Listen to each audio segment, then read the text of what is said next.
읽은 말씀을 가지고 예수 그 이름의 뜻이라는 제목으로 함께 은혜를 나누려고 합니다. 사실 성탄절이 되었습니다만 마음껏 예배할 수 없으니까 참 답답한 면도 있습니다만은요, 한편으로는 이렇게라도 20명씩 모여서 예배할 수 있다는 것이 얼마나 감사한지 모르겠습니다. 구청에서 계속 나와서 우리를 감동하지만 그래도 긴장할 수 있으니까 우리의 마음이 좀 더 하나님께로 가까이 나가는 것 같아요. 그냥 예사로 예배드릴 때는 잘 몰랐는데 예배에 방해가 딱 되니까 말입니다. 제동이 걸리니까 우리의 더 마음들이 하나님께로 간절해지는 그런 은혜를 누릴 수가 있어서 참 좋아요. 또 죄송한 마음이 한편으로 우리가 있습니다. 함부로 마음대로 예배할 때는요, 예배를 가볍게 여기는데, 그렇죠? 이 예배가 이렇게 소중한 것인 줄 몰랐다 싶은 생각이 드니까 죄송한 마음도 있기도 하고, 또 이렇게 화려한 예배는 아니어도 우리가 소박한 예배를 통해서 우리의 마음을 주님 앞에 드러낼 수 있다는 것이 얼마나 감사한지. 사람 누가 영광받는 것이 아니고, 그죠? 우리 하나님 안에 온전히 영광받을 수 있는 성탄 예배가 된 것이 참 저 개인으로서는 감사하고, 하나님은 그러신 것 같아요. 결단코 자기 이름의 영광이 손해보지 아니하시는 하나님이신 줄로 믿습니다. 저는 정현종 시인의 방문객이라는 시를 참 좋아합니다. 소개합니다. 사람이 온다는 건 실로 어마어마한 일이다. 그는 그의 과거와 현재와 그리고 그의 미래와 함께 오기 때문이다. 한 사람의 일생이 오기 때문이다. 약간 패러디하면요, 우리 예수님이 오신다는 것은 실로 어마어마한 일이다.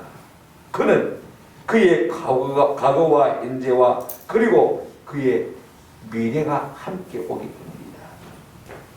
하나님의 모든 좋은 것이 함께 오기 때문이다.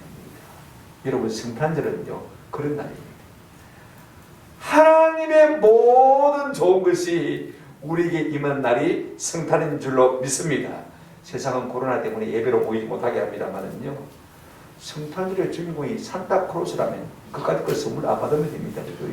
그러나 성탄절의 주인공이 예수 그리스도, 실로 하나님의 어마어마한 좋은 것이 우리에게 오실 수 있는 그와 같은 날이라면 우리가 예배하지 않을 수 없는 것이죠. 축가를 해야 될지 말아야 될지, 예배를 해야 될지 말아야 될지 우리가 고민할 필요가 전혀 없는 것입니다. 오늘 영상을 통해서 혹시 이분 중인 우리 김용호 집사님, 서롱래 집사님 영상을 통해서 예배를 드리고 있다면 나가지 마시고 같이 참여하시기를 부탁드립니다. 우리가 사람들이 예수가 누구냐 물으면요, 대부분 베드로의 고백을 하게 되십니다. 마태복음 16장 16일에 베드로가 예수님께 이런 말을 했습니다. 저는 그리스도시요 살아계신 하나님의 아들입니다. 그렇습니다. 예수님은 내 구원자이시고 내 하나님이십니다. 그런 고백했습니다. 100점짜리입니다. 이런 고백보다 더 좋은 거 없어요. 그러나 우리가 그걸 몰라도요, 예수님의 이름에 담긴 그 이름의 뜻만 알아도요, 우리는 예수님이 누구신지 정확하게 알 수가 있습니다. 예수님은요 우리의 구원자이십니다. 예수님은요 하나님이신 그분이 우리와 함께 하시는 분입니다. 그래서 임마누엘 하나님이신 것입니다. 예수님은요 그리스도이십니다. 그리스도는 구체적으로 말하면 왕이고 제사장이고 우리의 선자란 말입니다. 한마디로 말하면 우리의 리더라는 것입니다. 우리의 지도자라는 것입니다. 사람은요 지도자가 없어서 이리 방황 저리 방황합니다. 내게 참 지도자가 있다면요 나는 그분을 전적으로 따르고 싶어요. 다행히 내 인생의 지도자가 예수님이 되신 것이 얼마나 감사한지 모릅니다. 예수님의 이름 속에 예수님의 모든 비밀이 다 들어있습니다. 그래서 예수님의 이름을 아는 것이 참 중요합니다. 그 예수님의 이름 속에는 예수님의 인격, 예수님의 성품, 예수님의 능력, 예수님이 하시는 모든 일들이 다 내포되어 있는 것입니다. 그 이름을 알면 우리가 예수님이 어떤 분인지 잘 알 수가 있는 것입니다. 그래서 요한복음 17장 3절에 보면 이런 말씀이 있습니다. 영생은 곧 유일하신 하나님과 그를 보내신 자 예수 그리스도를 아는 것이니라. 영생이 뭐냐? 예수를 아는 것이 영생이라고 했습니다. 그런가 하면 누구든지 주의 이름을 부르는 자는 구원을 받으리라. 우리가 예수 이름을 알고 영생을 받을 뿐 아니라 예수 이름을 부를 때마다 하나님의 구원의 역사를 경험하게 될 줄로 믿습니다.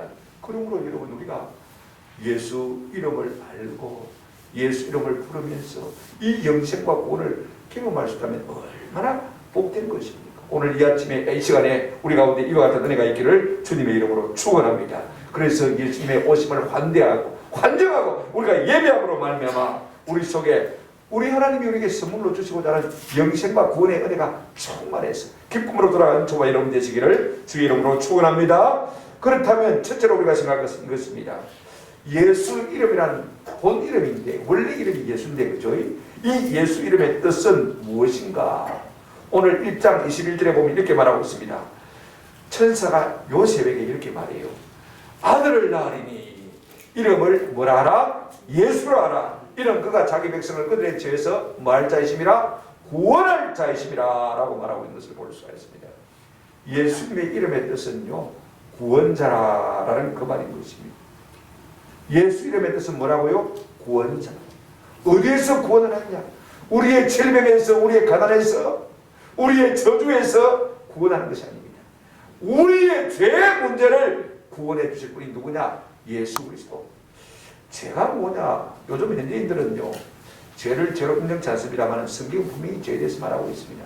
이 죄, 하말테라는 것은요 하나님의 창조 목적에서 어긋난 것을 죄라고 합니다. 하말테라는 말은 원래 관역에서 빗나가다 화살이요 타겟을 탁 맞춰야 되는데 표적을 맞춰야 되는데 맞추지 못하고 그냥 엉뚱한 데로 휙 날라버리는 것이 죄입니다. 우리 하나님이 인생을 창조할 때요 목적이 있어서 창조하셨어요. 왜 하나님의 형상대로 하나님의 모양대로 우리를 졌냐면 하나님과 통하도록 하나님과 교제하고 하나님의 삽입이 있도록 무엇을 통해서요? 예배를 통해서 찬양을 통해서 이사야 43장 21절에 보니까 이 백성은 내가 나를 위하여 졌나니 나의 찬송을 부르게 하려 함이라 그랬습니다.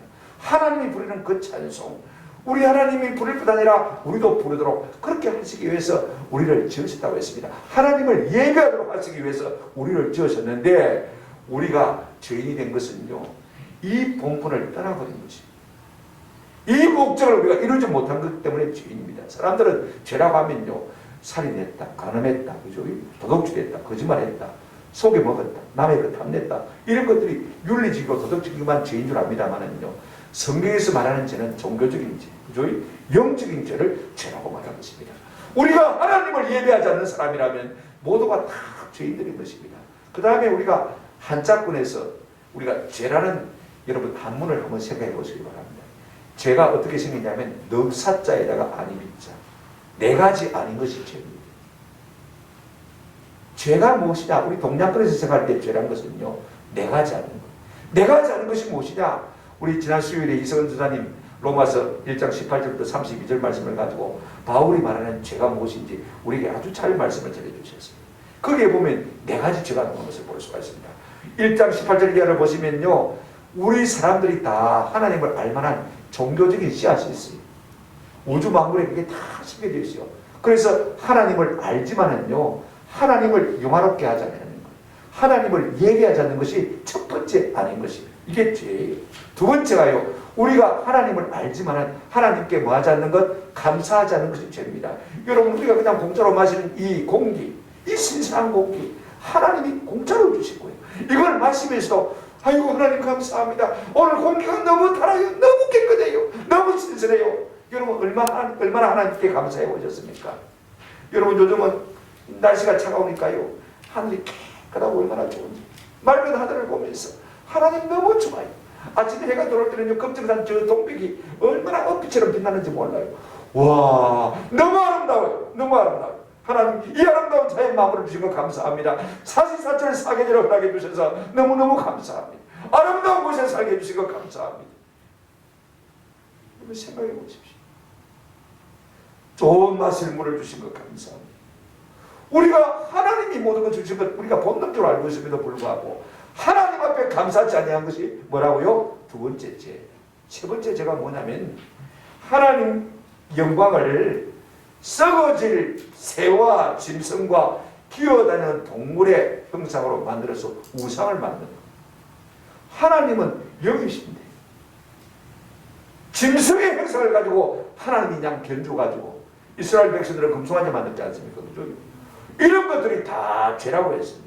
우리는 이런 죄는 안 짓고 있지만은요 마지막 죄는 짓고 있는 것 같아요. 네 번째 아닌 죄가 뭐냐면요 한번 따라합시다. 하나님을 마음에 두기 싫어하는 죄. 무슨 말이냐면 예수 믿는 사람 가운데도요, 하나님 마음에 두기 싫은 사람 많습니다. 주일날 교회 나갈 때는 몰라도 일주일 동안 하나님 내 마음대로 내버려두라는 것입니다. 내가 마음대로 살고 싶다는 것입니다. 하나님이 왕이 아니고 내 인생의 주인은 내가 주인이라는 것입니다. 그러니 내가 생각한 대로 내 마음대로 내 고집대로 살고 싶어 하는 것이 우리 인생인 것입니다. 우리 모두는요, 이와 같은 죄악 가운데 있습니다. 이런 죄 가운데서 우리를 건져주시려고 예수님이 이 땅에 오셨다. 여러분, 죄는요, 간단하게 한마디로 말하면 하나님과 원수되는 것입니다. 하나님과 원수되고 척을 지고 덕을 지고 우리가 어떻게 잘 될 수 있겠습니까? 죄의 삭은 그래서 로마서 6장 3절에 보면 뭐라고 했습니까? 사망입니다. 여러분, 이 사망은요, 모든 사람이 죄를 지었기 때문에, 한 사람도 의인이 없기 때문에 모든 사람에게 임하는 것입니다. 한 번 죽는 것은 사람에게 저같이 것입니다. 누가 의인이 없어요. 그러면 이 죄의 문제를 누가 해결할 것이냐? 히브리서 어떻게 해결할 것이냐? 히브리서 9장 22절에 보면 율법을 따라 그의 모든 물건이 피로써 정결하게 되다니 피 흘림이 없이는 죄사함이 없다고 했습니다.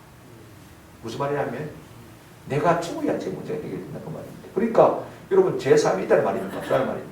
없다는 말입니다. 그러나 있다는 말이기도 합니다. 어떻게 해요? 누군가가 내 죄를 대신해서 죽어주면 내가 죄사함 받는 거예요.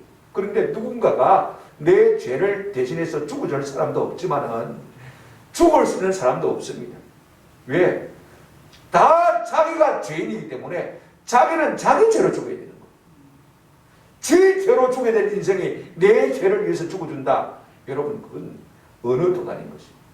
아무도 그럴 수가 없어요. 그런데 한 분 그럴 수 있는 분이 있습니다. 하나님의 아들이신 예수님이 사람의 몸을 입고 이 땅에 오셨어요. 대신 죽어주시면 우리의 죄가 사함받는 것입니다. 그래서 우리 예수님이 땅에 오셨다고 했습니다. 그래서 마태복음 10장 28절에 인자가 온 것은 사람들로부터 섬김을 받으려 함이 아니라 우리의 예배 조금 받는다고 이것 받기 위해서 오신 것이 아니라 도리어 우리를 섬기고 도리어 우리를 섬기려 우리의 질병을 치료해주고 우리의 고난의 문제를 해결해주고 우리의 죄의 문제를 해결해주고 우리의 죄의 문제를 용서해 주시기 위해서 섬기고 도리어 섬기게 하고 자기 목숨을 내 생명을 많은 사람을 위하여 대속물로 주게 하리라. 내가 너희를 위하여 죽음으로 말미암아 십자가 죽음으로 말미암아 너희의 죄를 사해주기 위해서 이 땅에 온 것이 우리 예수님의 오신 목적이라고 분명히 말씀하고 있는 것을 볼 수가 있습니다. 그렇습니다. 여러분, 이 죄의 문제는요, 위대한 과학자가 해결할 수 있는 것이 아닙니다.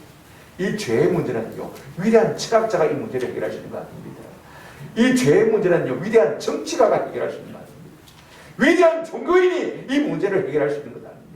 오직 죄 없으신 하나님께로부터 유일하신 예수 그리스도 그분만이 우리의 죄의 문제를 지고 해결해 줄 수 있는 줄로 믿습니다. 그분이 죄를 해결해 주셨기 때문에 우리의 가난의 문제도 우리의 질병의 문제도 그죠? 우리의 초함의 문제도 우리의 썩음의 문제도 다 해결해 줄 수 있는 것입니다. 예수님의 이름의 뜻이 무엇입니까? 자기 백성을 저희 죄에서 한번 따라합시다. 구원할 자, 나를 구원해 주십니다. 어떻게 할 수 없는 우리의 죄악 가운데서 우리를 구원하실 분이 누구시라고요? 예수 그리스도. 그러니 우리가 주님 오신 날을 열렬히 환영하고 축하하고 축복하고 그분을 높이고 경배할 수밖에 없는 것입니다. 그 이유가 바로 여기 있는 것입니다. 두 번째로 예수님의 별명이 하나 있습니다. 예수님의 별명이 뭐냐면요, 임마누엘. 천사가 요셉에게 1장 23절에 보면 이렇게 말씀하고 있습니다. 보라, 처녀가 잉태하여 아들을 낳을 것이요 그의 이름은 임마누엘이라 하리라 하셨으니 이를 번역한 즉 하나님이 우리와 함께 계시다 합니다. 사실 이사야 7장 14절 말씀에 이사야 선지자가 이미 예언한 말씀입니다. 요셉아, 너도 알고 있지? 이사야 7장 14절에 보라, 처녀가 잉태하여 아들을 낳을 것인데 그 이름은 임마누엘이라 합니다. 네가 알고 있지 않느냐? 네 아내, 네 마리아가 바로 이 예언의 성취자입니다. 지금 그 말을 일러주고 있는 것을 볼 수가 있습니다. 그런데 이 임마누엘 뜻을 번역한 즉 하나님이 우리와 함께 계시다는 뜻이라고 말하고 있는 것을 볼 수가 있습니다. 여러분, 놀라운 말씀입니다. 저는요, 이 임마누엘이라는 예수님의 별명이 너무 좋아요. 요한복음 1장 14절에 보면 이런 말씀이 있습니다. 말씀이 육신이 되어 우리 가운데 거하시니. 우리 예수님은 말씀입니다. 눈에 보이지 않는 것입니다. 그죠? 진리, 도 그 자체입니다. 그런데 육신이 되었다, 사람이 됐다 그 말입니다. 눈에 보이는 것입니다. 그죠? 눈에 보이지도 않는 순수한 말씀이신 그분이 눈에 보이는 사람입니다. 철학적으로 말하면 형상인 그분이 진료가 되었다. 하나님이신 그분이 사람이 되었다. 비유하면요, 사람이 개를 너무 좋아해가지고 내가 개가 되어버렸다 그 말이죠. 자기 비하입니다. 자기 낮춤입니다. 자기 겸손, 자기를 비우는 것입니다. 그래서 하나님이신 예수님이 우리와 마음으로 함께 계시게 되어진 것을 볼 수가 있습니다. 여러분, 세상 사람들은요, 내가 조금 낮아지는 거 견딜 수 없어 합니다. 좋은 아파트에 살다가 좀 못한 연립주택에 가면요, 그렇게 불행하게 생각합니다. 저 중앙에 3층 그런 좋은 회사에 있다가 말입니다, 지방으로 자천되어 버리면 견딜 수 없어 합니다. 좋은 요직에 있다가요, 조금 한 집으로 물러가면요, 밤새 잠을 자지 못하고 고민하는 사람이 인생입니다. 그런데 하나님은요, 우리를 위해서 스스로 자기 자신을 낮춘 것을 볼 수가 있습니다. 내 재산, 내 명예, 내 지위, 여러분, 사람이요, 그거 비우기가 쉽지 않습니다. 그거 흔들면요, 밤잠을 자지 않고 고민하는 것을 볼 수가 있습니다. 제가 아는 어떤 분은 국장인데 이사장이 막 흔들었어요. 고민하다가 심장마비로 쓰러져서 지금 현재 아직도 소생을 못하고 있어요. 자기 자리가 위태해집니다. 사람들은 고민하고 애쓰는 것을 볼 수가 있어요. 조그마한 것이라도 내 것으로 생각하면요, 희생하고 포기하기가 얼마나 어려운지 모릅니다. 그런데 우리 예수님은 하나님의식을 포기하고 우리와 함께 하시기 위해서 우리 가운데 오신 것입니다. 하늘 보좌의 영광을 다 내모시고 하나님의 힘을 내려놓고 사람보다 더 못하게 되셔서 우리 가운데 함께 살아주시기 위해서 이 땅에 오신 우리 예수님이신 것입니다. 하나님이신 그분이 우리와 함께 살아주시면요, 우리가 좋지요. 우리에게는 의가 되고 우리에게는 명예가 됩니다. 우리 예수님은 죄가 없으신 분이잖아요. 그죠? 그런데 그분이 나와 함께 같이 살아주면요, 나도 덩달아서 죄가 없는 것처럼 느껴지는 것입니다. 아멘? 그분이 하나님이신데 나 같은 인생과 같이 살아주면요, 얼마나 내가 존귀해져요. 얼마나 내가 자존감이 높아져요. 왜? 하나님이신 그분이 나 같은 하고 사람하고 같이 살아주니까 얼마나 감사해요. 제가 한 10년도 넘게 전에 군에서 전역하고 오래됐는데 특전사령관 목사님 한번 올라왔다 가십시오. 부대 방문도 하고 가십시오. 그래서 별로 마땅히 데리고 갈 사람도 없고 혼자 가자니 그렇고 제 동서를 데리고 같이 갔습니다. 갔더니요, 이야, 군악 때 빵빠레가 오랜만에 올려 퍼지는데, 빵빠레가 올려 퍼지고 연날에 딱 서니까요, 막 하늘에서 헬기가 두두두 오더니 공점프를 시작하는데요, 두 사람 보고 그 다음에 운동장에 특전 무술이 착 펼쳐지는데 지금도 그 영상을 제가 가지고 있습니다. 한 40분 동안요, 특전 무술을 하는데 그걸 도열하고 사열하면서요, 얼마나 자존감이 높아요. 그리고 저녁 그렇게 맛있게 먹었죠. 목사님 주무시고 가라고. 그래서 제일 좋은 VIP실을 갖다 비워놨고 6시간 동안 제가 함께 있었습니다. 그런데 미안합니다, 제가 내려가야 되겠습니다. 그 방, 좋은 방 비워놓고 그냥 내려왔습니다. 6시간 동안 그 높은 어른과 함께 같이 있었습니다. 누가 좋았을까요? 사령관이 좋았을까요? 내가 좋았을까요? 내가 좋았던 것입니다. 높은 사람이 나와 함께 해주니까, 나와 같이 있어주니까 괜히 내 의가 높아진 것 같고 내 명예가 높아진 것 같고, 그래서 내 기분이 좋아진 것입니다. 내 이름이, 내 명예가 높아진 것입니다. 여러분, 세상 높은 사람들은요, 함께 있으면 때로는 부담이 된 사람들이 있습니다. 이것저것 간섭하고 편견하고 뭐 조사하는 것 같고 그렇지 않습니까? 무엇을 판단하는 것 같고 심판하는 것 같고. 그러나 하나님이신 그분이 우리와 같이 사람이 되셔서 우리 가운데 오셨을 때는요, 같이 웃어주시고 울어주시고 같이 놀아주시고 같이 먹고 자고 해주시고, 우리 예수님은 하나님이 심한 땅에 오셨을 때 죄인들과 같이 어울리셨습니다. 세리와 창기들과 같이 동행하셨습니다. 병든 자들과 가난한 자들과 함께 하신 것을 볼 수가 있습니다. 아무도 부담을 느끼지 않았습니다.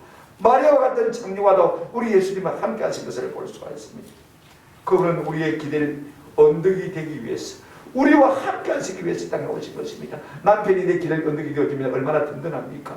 아내가 내 길을 건너게 되어주면 우리가 얼마나 든든합니까? 또 우리가 늙었을 때, 나이가 들었을 때 우리의 자녀들이 잘 돼가지고 우리의 길을 건너게 되어주면 얼마나 참 든든하겠습니까? 그러나 사람이 우리에게 길을 건너게 되는 것은 오래 가지 못합니다.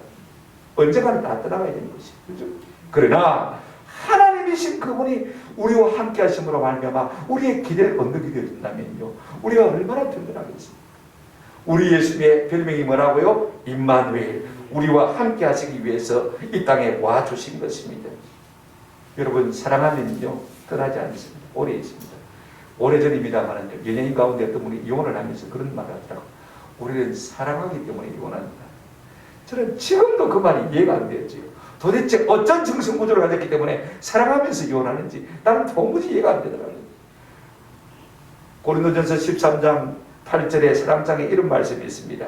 사랑은 언제까지든지 한번 따라합시다. 떨어지지 아니하며. 사랑하면 같이 있는 것입니다. 여러분, 사랑하지 않으면서 함께 산다는 것은요, 함께 앉아있는 것은 가시방석에 앉아있는 것입니다. 사랑하지 않으면서 함께 밥 먹는 것, 여러분 입맛 하나도 없습니다. 사랑하지 않으면서 함께 잠자는 건요, 무슨 재미가 있겠습니까? 한번 생각해 보십시오. 우리 주님은 우리를 사랑하심으로 우리와 함께 계시기를 기뻐하신 것을 볼 수가 있습니다. 하나님 편에서 볼 때 우리와 함께 계시는 것은요, 하나님의 낮아지심을 의미하는 것을 볼 수가 있습니다. 여러분, 우리도 같은 사람이면서도요, 참 사람이 야비해요. 내가 저 사람보다 조금 낫다 싶고, 조금 잘 산다 싶고, 조금 배웠다 싶으면요, 목이 힘듭니다. 그들을 필요합니다. 그리고 상대방을 사정없이 무시합니다. 그렇지 않습니까? 같은 사람끼리 그러고, 집안 식구들끼리 그럽니다. 추수배설에 모이면요, 조금 지가 있고 잘 사는 친구들은요, 삐죽삐죽합니다. 같은 행제들 가도 같이 이야기도 잘 안 나누고요, 말도 잘 안 듣습니다. 같은 자리에 앉아서 밥도 잘 안 먹고요, 바쁩니다 하고는 그냥 인사만 삐죽하고 가버려요. 참 멋대가리 없잖아요. 높으면 얼마나 높습니까? 잘 됐으면 얼마나 잘 돼요. 사람도 그러는 게, 우리 하나님이신 예수님은요, 그런 것이 없습니다. 우리와 함께 언제든지 떨어지지 않는 삶을 산 것을 볼 수가 있습니다. 빌립보서 2장 6절 7절 말씀은 참 이것을 우리에게 잘 말해주고 있습니다. 그는 근본 하나님과 본체시나 하나님과 동등됨을 취할 것으로 여기지 아니하시고 오히려 자기를 비워 종의 형체를 가지사 사람들과 같이 된 것이죠. 사람보다 조금 더 못하게 되셨습니다. 그래서 우리는 예수님과 함께 있을 때 조금 더 불편함을 느끼지 못하는 것입니다. 계속해서 자기의 의를 주고 자기의 명예를 우리에게 나눠주기 때문에 그렇습니다. 우리는 한 식구라도요, 내가 조금 어려우면요, 그 의를 같이 식구들과 나누기로 그러지 않습니다. 내가 조금 잘 살면요, 그 잘 사는 거 가지고 식구들과 함께 나누기를 원치 않는 것을 볼 수가 있습니다. 한 40억 있으면요, 식구들하고 좀 나누면 얼마나 좋아요. 아이고, 여태까지 내가 벌어먹고 산다고 모은다고 옆을 쳐다보도 못했네. 우리 해외여행 갑시다. 내가 경비 다 될 테니까. 그죠? 아이고, 형님, 네 얼마나 산다고 힘듭니까? 한 1억 정도 내가 떼드릴게요. 그죠? 얼마나 좋아요. 우리 주님은 우리와 함께 계시면서 이와 같은 일을 하신 것을 볼 수가 있습니다. 우리 주님이 오셔서 우리와 함께 계시다는 말씀은 내 의를 나누어주고 명예를 나누어주고 내가 가지고 있는 모든 좋은 것을 함께 나누어준다는 말씀인 것입니다. 그것이 함께 계신다는 의미인 것입니다. 더 놀라운 건 하나 있습니다. 하나님이신 그분이 우리와 함께 계시면 우리는 인생 승리를 장담할 수가 있습니다.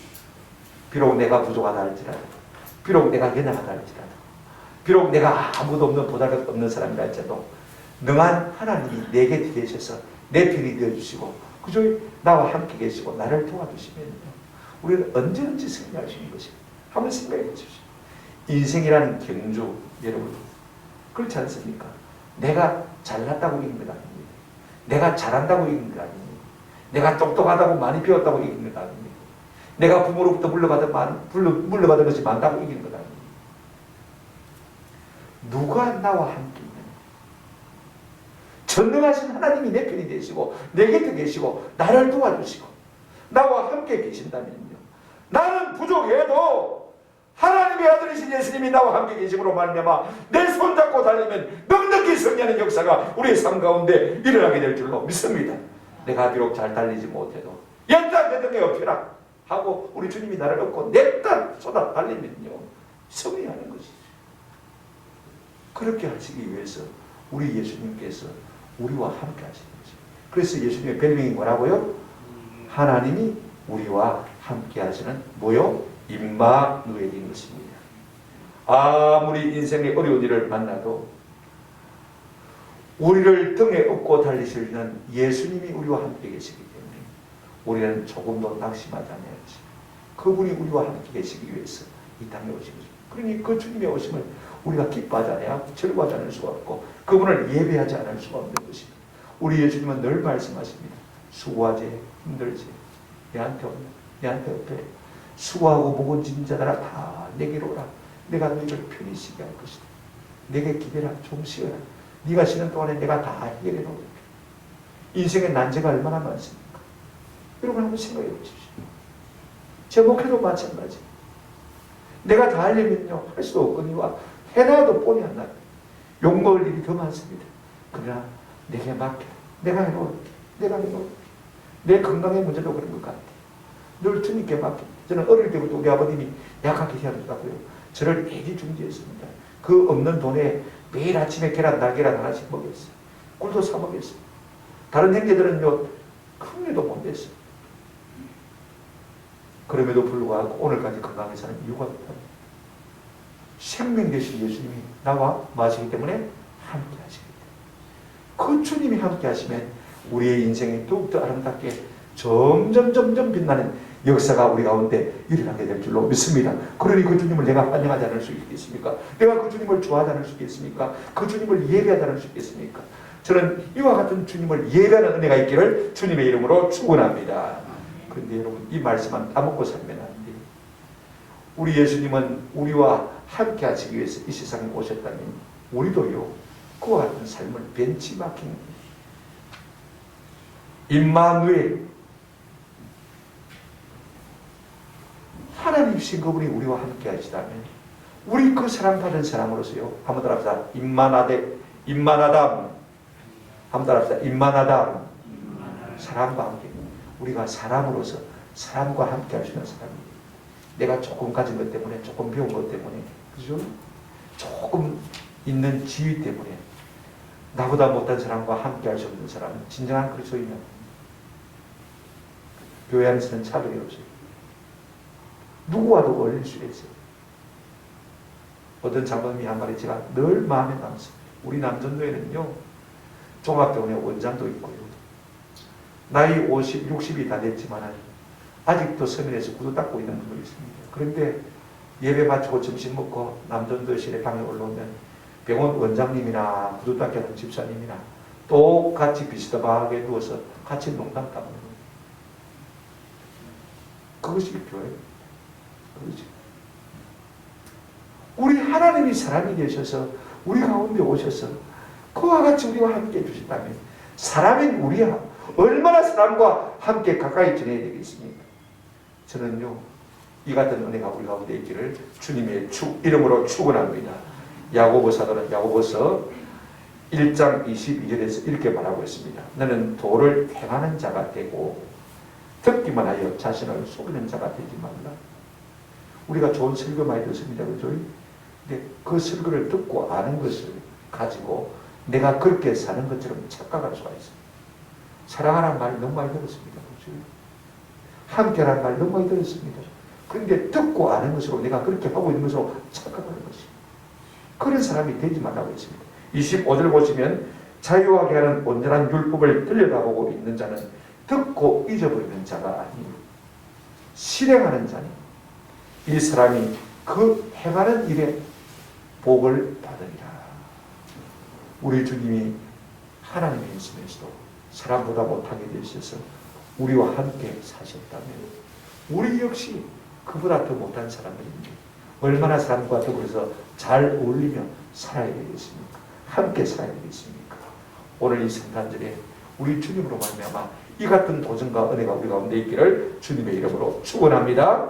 그 다음에 우리는 예수님의 본 이름에 대해서 생각했습니다. 예수 구원자. 두 번째 예수님의 별명에 대해서 생각했습니다. 임마누엘, 하나님이신 그분이 사람과 만나 함께 계십니다. 이제 세 번째로 예수님의 직명에 대해서 함께 좀 생각해 보려고 합니다. 제 이름은 정언니, 그죠? 그 다음에 직명은 목사입니다, 그죠? 우리 예수님 역시 예수님 이름은 예수, 그죠? 직명은 그리스도. 자, 누가복음 2장 11절 한번 보시기 바랍니다. 누가복음 2장 11절 이렇게 말하고 있습니다. 오늘 다윗의 동네에 너희를 위하여 구주가 나셨으니 곧 그리스도 무엇이니라? 주시니라. 예수란 이름의 뜻은 구원자란 말이고, 그죠? 그 다음에 임마누엘이라는 이름의 뜻은, 별명의 뜻은 뭐라고요? 하나님이 우리와 함께 계시다. 그 다음에 그리스도, 직명이 그리스도라고 했는데 그 그리스도의 뜻이 무엇이냐? 요한복음 1장 41절에 보면 그가 먼저 자기 형제 시몬을 찾아 말하되 우리가 메시아를 만났다. 제자들이 히브리 사람입니까? 이스라엘 사람입니까? 히브리 말로 메시아를 만났다. 그런데 옆에 보면 이렇게 번역해 놨습니다. 메시아는 번역하면 한번 따라 합시다. 그리스도라. 원래 히브리 말은 메시아인데 그 당시에 영어와 같이 공용어로 쓰이던 그리스로 번역하니까 그리스도가 됐어요. 그러면 이 메시아란 이름의 이 뜻은 무엇이냐? 직명의 뜻은 무엇이냐?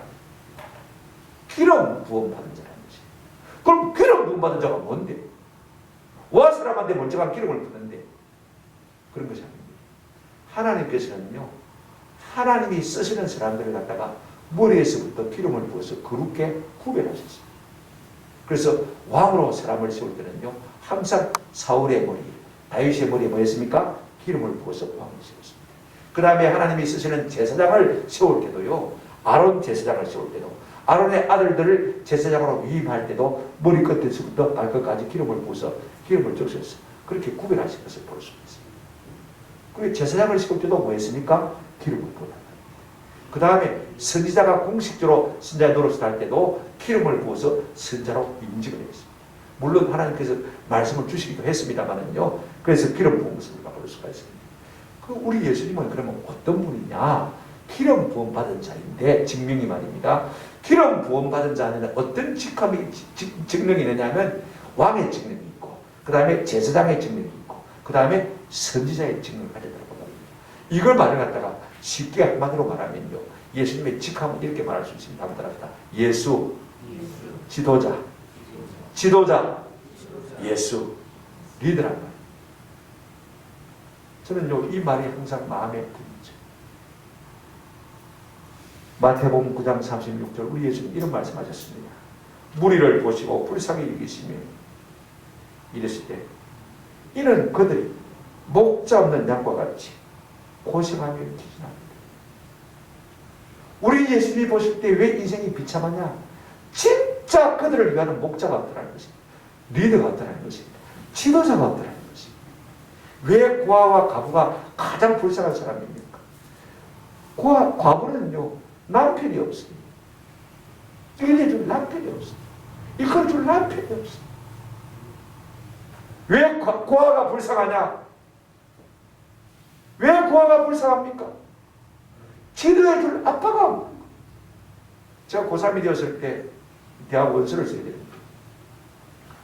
우리 목사님은 연세가 되셔서 나가서 제 상황을 상담드리기가 너무 먼 당시였고, 우리 담임선생님은 신학대학이 뭔데 도리어 내보고 묻는 겁니다.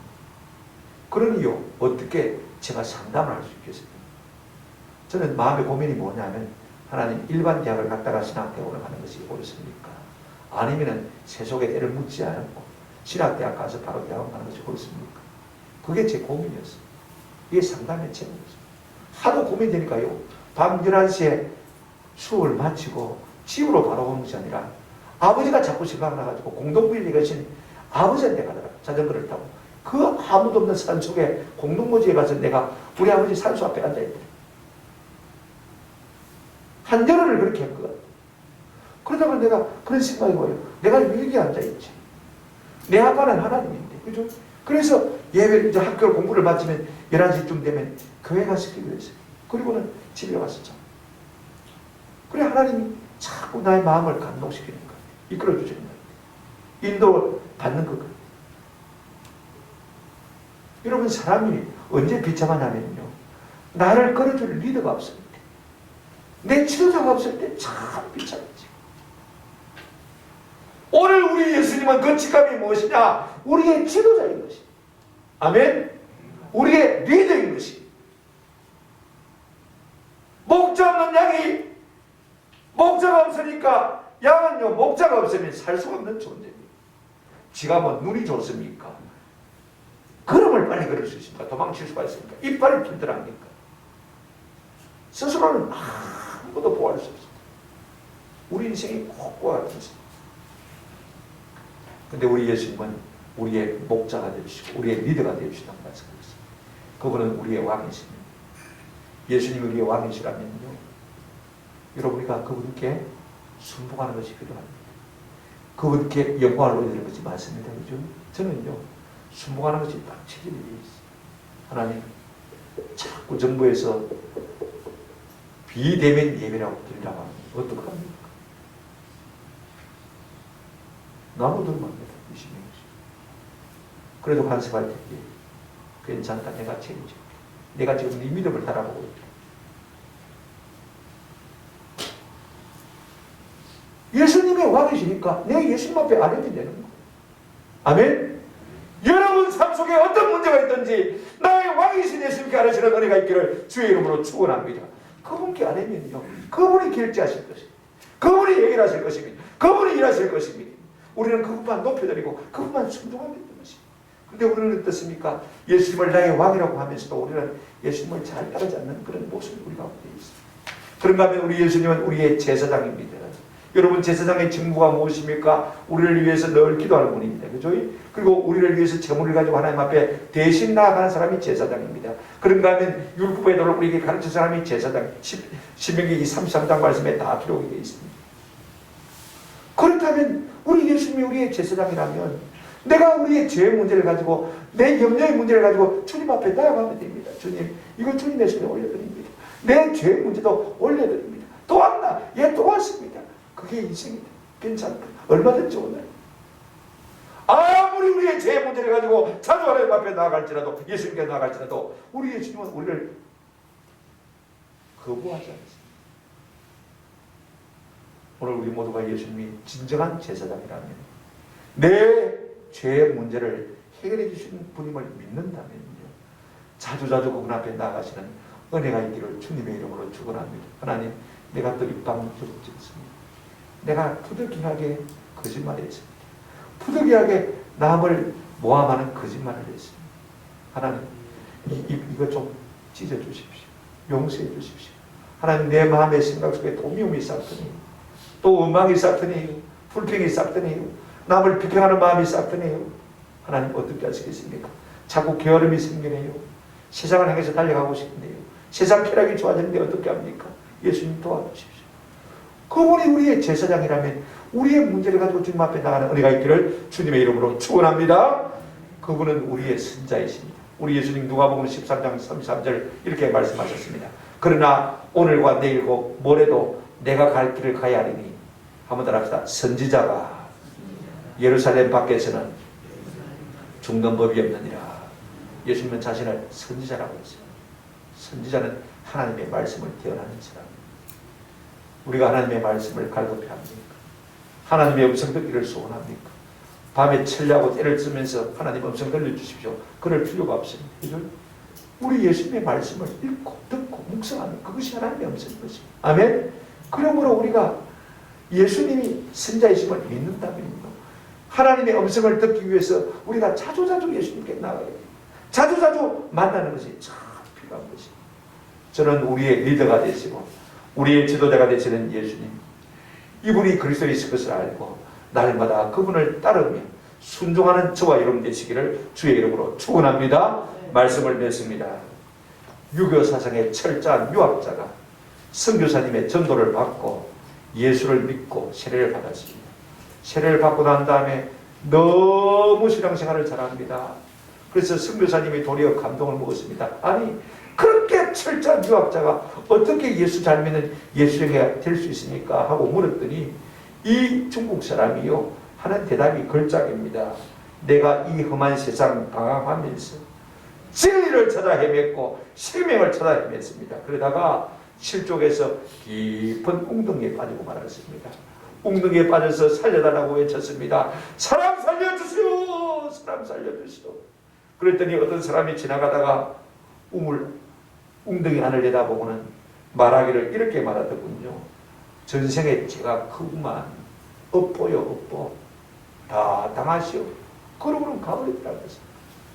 그래서 절망하고 다시 고함을 지릅니다. 사람 살려달라고 고함을 지르는데 또 어떤 사람이 내다보고는요 외치기를, 이 사람아 그렇게 조심하라 하지 않더냐.